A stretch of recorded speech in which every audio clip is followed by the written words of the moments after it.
ఆద్య గదిలో నిద్రపోతూ ఉంటుంది.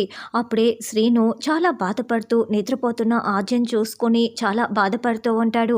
ఒక పేపర్ పెన్ను తీసుకొని లెటర్ రాస్తూ ఉంటాడు. అమ్మ, నీకు ఆద్యపై రోజు రోజుకి కోపం ఎక్కువైపోతుంది. నీ కోపం ఎంతకి తగ్గటం లేదమ్మా. నీకు ఆద్యకి మధ్య నేను నలిగిపోతున్నాను. ఆద్యని పెళ్లి చేసుకుంటే నా జీవితం చాలా అందంగా ఉంటుందని ఊహించుకున్నానమ్మా. కానీ అలా జరగటం లేదు.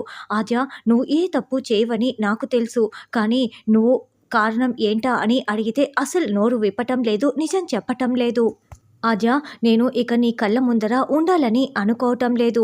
నువ్వైనా ఇక్కడి నుంచి అమెరికా వెళ్ళిపోయి దూరంగా వెళ్ళిపోయి చాలా సంతోషంగా ఉండాలని కోరుకుంటున్నాను ఆద్య.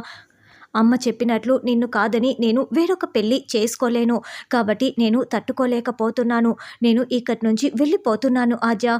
మీ అందరికీ దూరంగా సెలవు తీసుకుంటున్నాను అని చచ్చిపోతున్నాను అన్నట్లుగా శ్రీను లెటర్ రాస్తూ ఉంటాడు.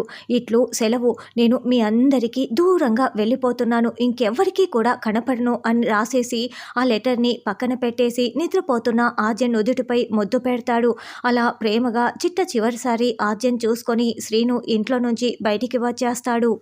ఇంకోవైపు జానకి రఘురాం రామ దగ్గరికి వెళ్ళి, ఆద్య ప్రభాస్తో ఇలా చేస్తోంది, మీ ఇద్దరి మధ్య ఏ రహస్యాలు దాగవు కదా, నీకేమైనా ఆద్య చెప్పిందా, చెప్పమ్మా చెప్పు అని నిలదీస్తూ ఉంటారు.